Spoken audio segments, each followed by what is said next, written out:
lot of things have happened with regards to the U.S. citizens reportedly being held in North Korea.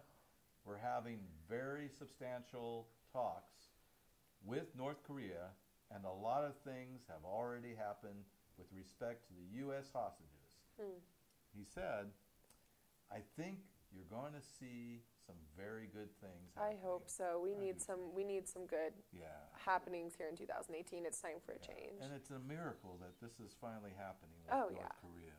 Oh, yeah. It's been such a ping pong type of scenario, you know, the bantering, the testing, and all that kind of stuff. Mr. Trump says, we have been doing some substantial talks with North Korea, and a lot of things have already happened. So, you know, we've got some things to be looking forward to. He said also that the prospect of withdrawing troops from South Korea wasn't on the table at the time. No, we should definitely not be withdrawing our U.S. troops from South Korea. It's a little premature for that. Oh, 100%. You know, they've been there since the 50s. And, yeah. And it comes as the UN Aviation Agency, the International Civil Aviation Organization, said that North Korea had respected new air routes, or had requested new air routes to South Korea, and that the regime's request was under consideration. Speaking about the highly anticipated summit, Mr. Trump said, we now have a date and a location. Wow. Yeah, and we'll be announcing it soon. So he keeps tweeting that and putting that out there, and soon we'll have those meetings happening. The latest development follows Vice President Mike Pence postponing a planned trip to Brazil at the end of May to free up resources for President Trump's North Korean summit.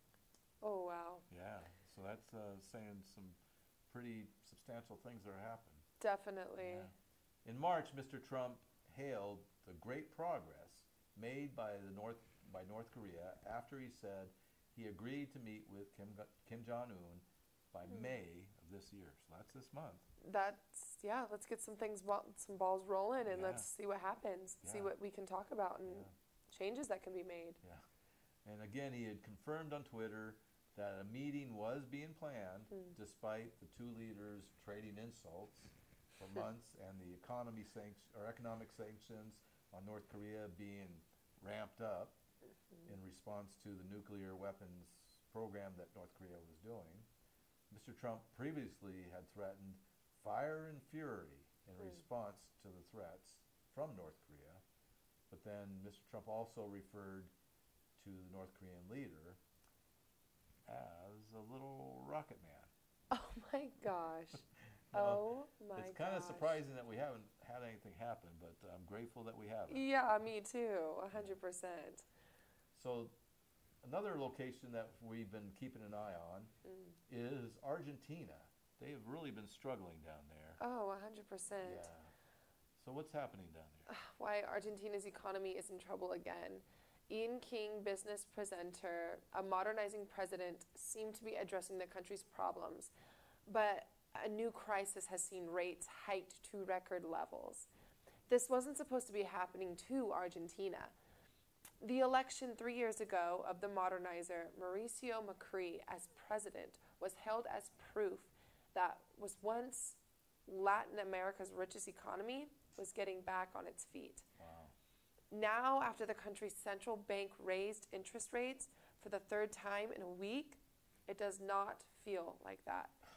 A week? A week. Wow.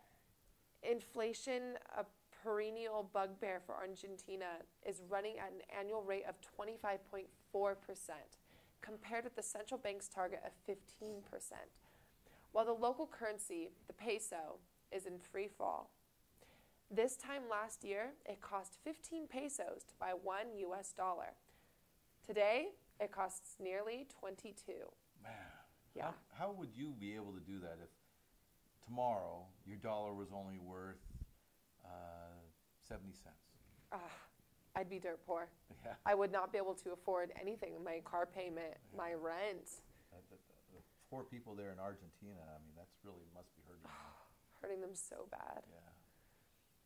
Accordingly, in an attempt to stop the run on the currency, the central bank raised interest rates from 27.25% to 30.25%. When the currency carried on falling, it raised them again to 33.25%. Wow. Today, with the currency still in free fall, rates were raised again to a record 40%. Can you believe that? 40%. Oh. That's nearly half. Nearly half. Nearly half. Wow. I can't believe it. No, It is those people must be in such dire straits. definitely, definitely. It is so important that they get the help they need. Yeah. It has been quite a fall from grace. Yeah, it really has. Mr. McCree, a businessman and former chairman of the football club Boca Juniors, came to power in a manner not dissimilar to his near namesake.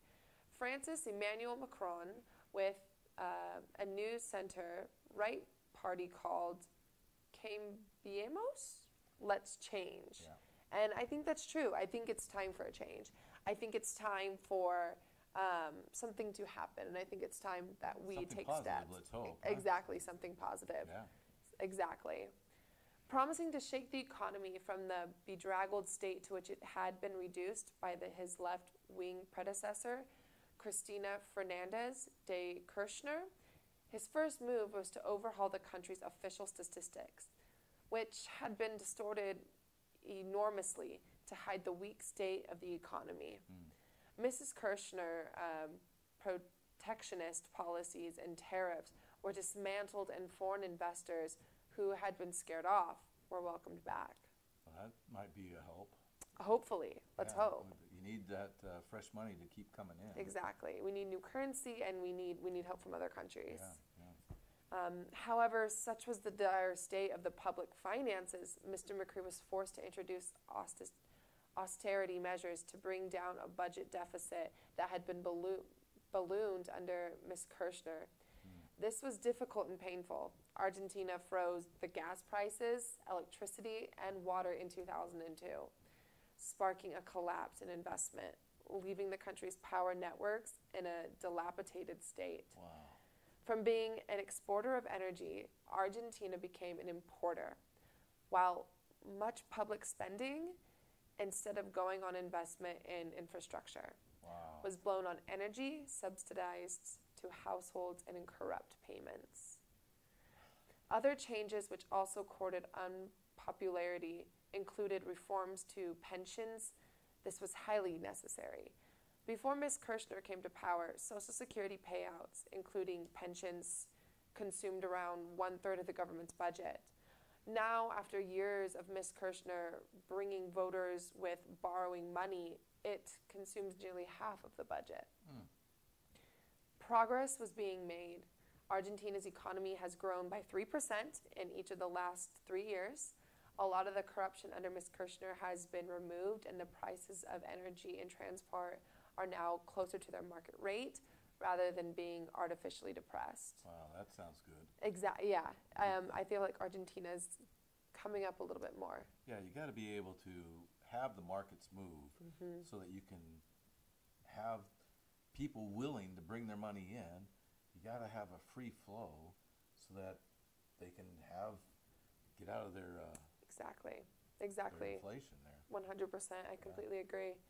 According to international investors backed Mr. McCree, astonishingly, the country issued a bond in June last year with a 100-year maturity. That felt like a triumph of hope over experience for a country that had defaulted on its bonds 8 times since it won independence from Spain in 1816, Wow. but was a symbol of the confidence the markets had in Mr. McCree. Unfortunately, of late, he has found the going tougher. The public is tiring of austerity, and unions have been resisting reforms to labor laws armed at making the economy more competitive. Argentina has also suffered bad luck. For as Mr. McCree was dismantling tariffs in a bid to make Argentina more competitive, some of its main exports have been hit by other factors.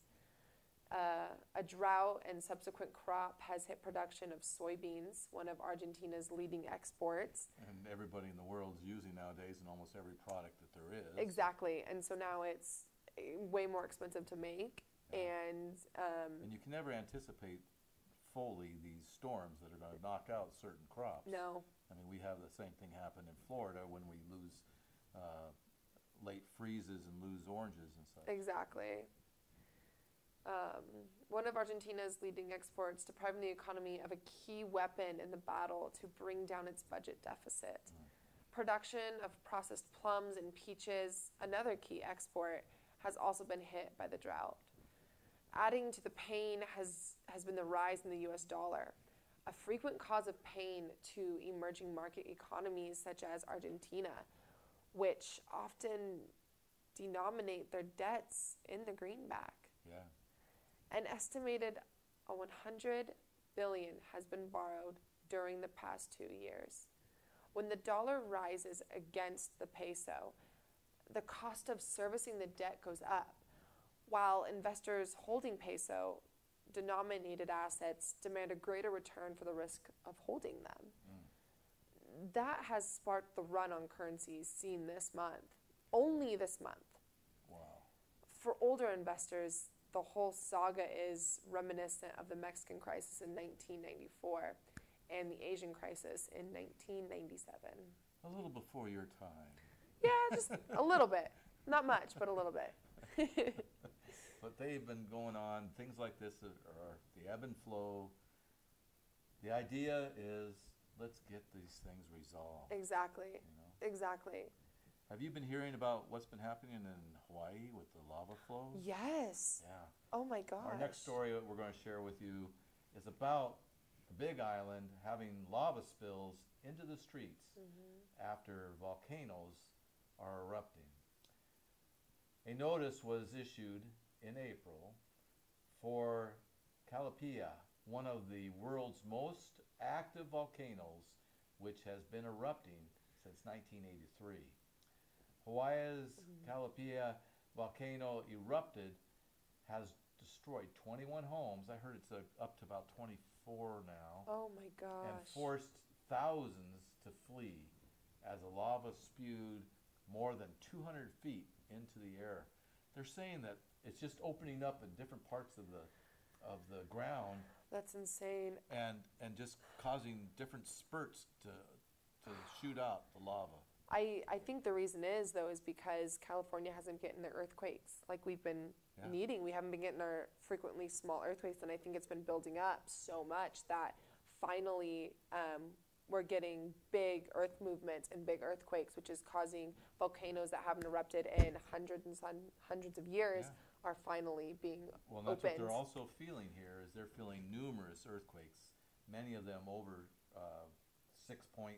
Oh my gosh. And, you know, they would be scaring people here in California all day long. Oh, 100%. More than 1,700 people have been forced to leave the area and could be told to stay away for some time.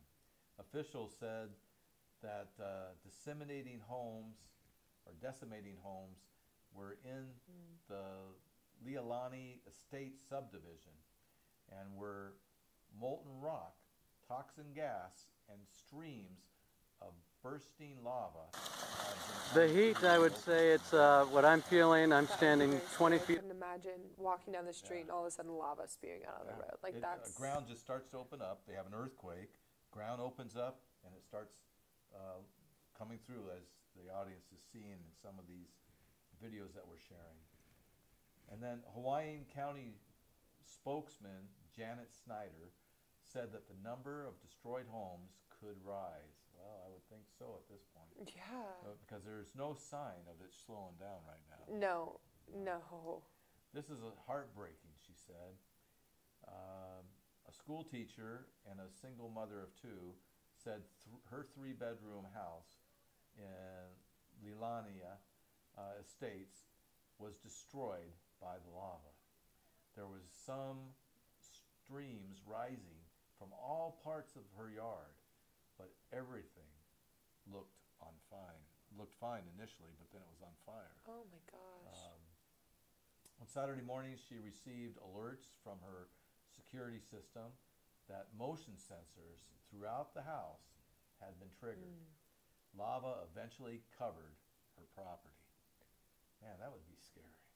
That would really be scary. That would be, I couldn't imagine that. I mean, we get earthquakes here, We do. but to have lava just coming up out of the ground, And fully engulf your home and take it away in the middle of the night. I mean, we've had people in Santa Barbara where, we had after the fires burning many of the homes down. Exactly. But And then the The flood. floods Yeah. afterwards and the mud coming and sweeping them away. I imagine it's similar, but Oh my here, gosh. Mother Nature is at it again. Oh, 100%. And sadly, this mother who lost her home, her son said that he keeps asking her, "Mommy, when are we going to go home?" You know, That would break my heart. the I kids couldn't. just can't understand. I What's couldn't. going on. Yeah. How could they though? Like this is something that isn't seen on a daily basis. It's something Yeah. like they've probably never heard about, like their whole lives growing up, and then all of a sudden, Here it goes. here it Yeah, comes, takes away their home, and their little brains can't fathom it. Yeah, You know. The U.S. Geological Survey volcanist Wendy Stovall said that the eruptions may carry on. Hawaiian County spokesman Janet Snyder again said the number of the destroyed homes are more than likely going to arise, and this is so heartbreaking. Let's see. And then on Saturday, more people received more alerts about more openings happening and the lava coming up out of the ground. There was more magma in the system to be erupting, according to the geological survey people, and that as long as they are there and that the supply is there, the eruptions will continue. Oh my gosh.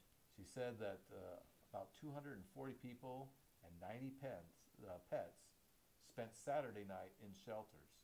The American Red Cross said that officials let some residents return briefly Sunday to get their pets medicine and documents. Oh, I like that. That's if their house wasn't Exactly. already engulfed and And taken away. taken to away with the fire. lava.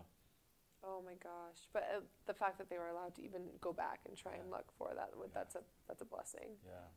The Kilauea, one of the world's most active volcanoes, has been erupting continuously since 1983.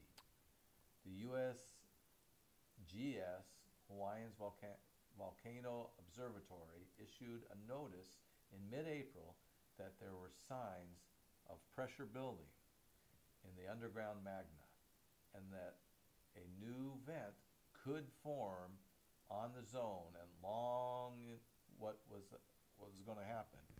And the east part of the zone, this is where it took place. That's insane. That's Yeah. insane. Yeah. Oh my gosh. And then in Russia, what's going on in there? So in Russia, there's some crazy things happening right now. So more than 1,200 arrested as anti-Putin protests held across Russia rallies took place in dozens of towns and cities. But Russian authorities detained activists at the illegal protests. Protests against Vladimir Putin had taken place across Russia ahead of his inauguration for a fourth presidential term. Which actually took place today. Exactly, Yeah. today. Yeah. Yep.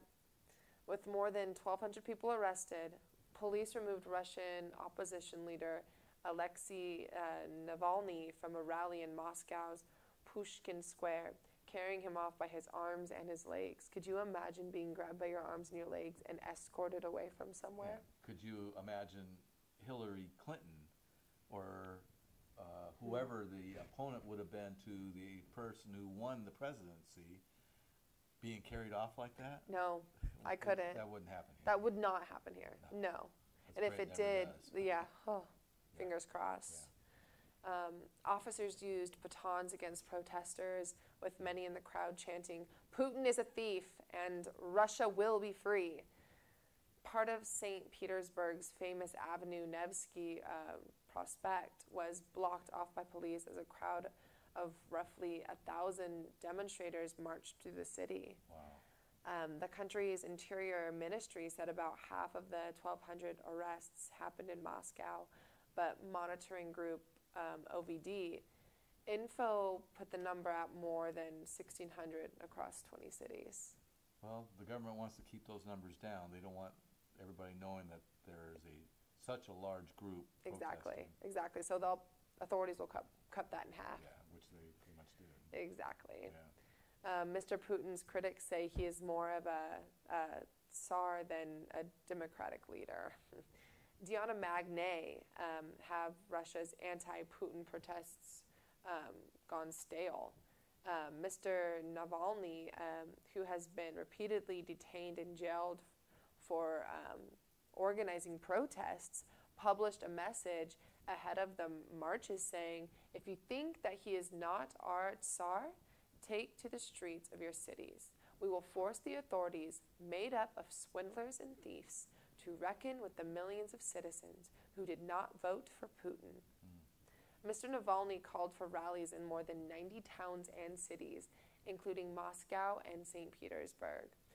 A Twitter account supporting Mr. Navalny posted images from the prospects showing a stream of people waving Russian flags and carrying red balloons.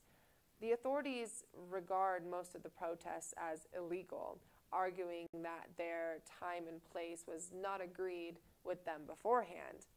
One activist told a crowd in the city of Khabarovsk, "Putin has already been on his throne for 18 years. We've ended up in a dead end over these 18 years. I don't want to put up with this." Mr. Putin, 65, was re-elected in a landslide victory in March, extending. So this month, his group over the world's largest country until 2024. Wow, that's still a ways out there. We've still got a ways to go.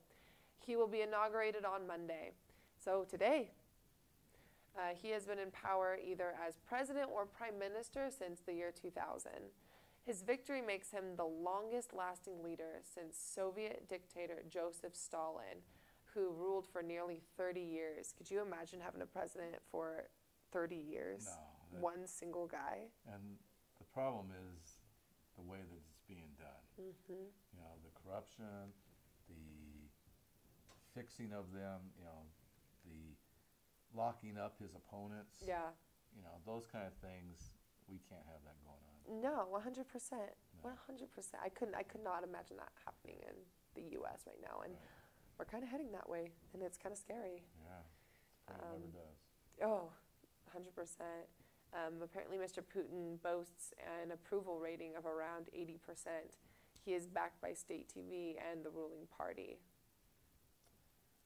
So, on a little bit lighter note, we both enjoy the Hollywood scene. We both do a little bit of acting. But one of the movies that just came out recently is The Avengers. Oh, The Infinity War. That's right. Set to hit $1 billion at the box office in a record time. Oh my gosh. Marvel's been having such success with their movies lately.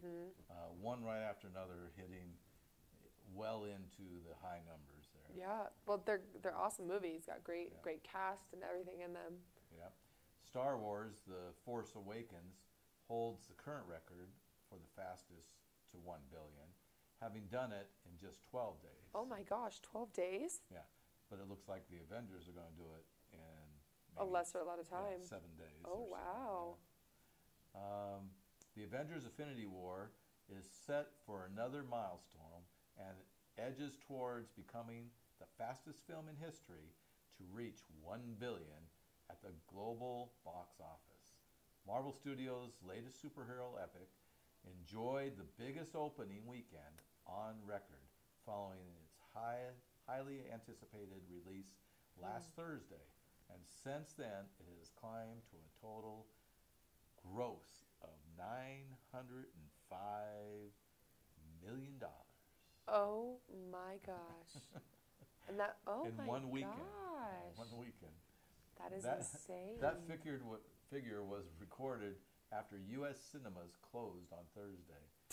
The film has made $333.4 million in America, meaning that it will cross the 1 billion mark on Friday or Saturday, its 10th and 11th day of release. Yeah, it's gonna beat out Star Wars. Oh, No yeah. joke. That's insane. Star Wars: The Force Awakens holds the current record, Wow. as we mentioned, but not for long. And this is being released in not a normal time. Normally they either do it in Fall. the summertime or Exactly. in Christmas time. Exactly. And this was what, like spring? Yeah, We're in yeah. spring right now? Yeah. That's not normal. No. That's weird. It's an odd time. J.J. Abrams' blockbuster went on to become the third highest grossing film ever, with a 2.7 billion in takings. Still will be behind the Titanic and Avatar, which tops the chart at 2.79 billion. Wow. It remains to be seen whether Infinity Wars can reach those heights. Wow. So Star Wars beat out Titanic and Avatar in its opening weekends Yeah. combined. Yeah. Wow. That's insane. And so, but it looks like it's certain to at least gate crash the top 5, Wow. with the huge Chinese market being made to wait until 11 May, until they can see it. And then Infinity War, which sees all the all-star cast of heroes from Iron Man to Doctor Strange, bid to take down the villainous Thanos, has already sailed past the total box office earnings of a number of the comic book favorites, including Wonder Woman. That was a really good movie. Yeah. The Guardians of the Galaxy. Also, once it crosses the 1 billion, the Disney empire will be able to lay claim to exactly half of the 34 films that have reached this landmark figure. That's insane. Over 34 films. Yeah. That's insane. Well, we really enjoy coming to you when we're able to share the news and the different stories of the day. We look forward to continue to be doing that here at AEB News. And I'm Ron Ringo. And I'm Alora Kinley. Saying good night and thank you for watching. Bye.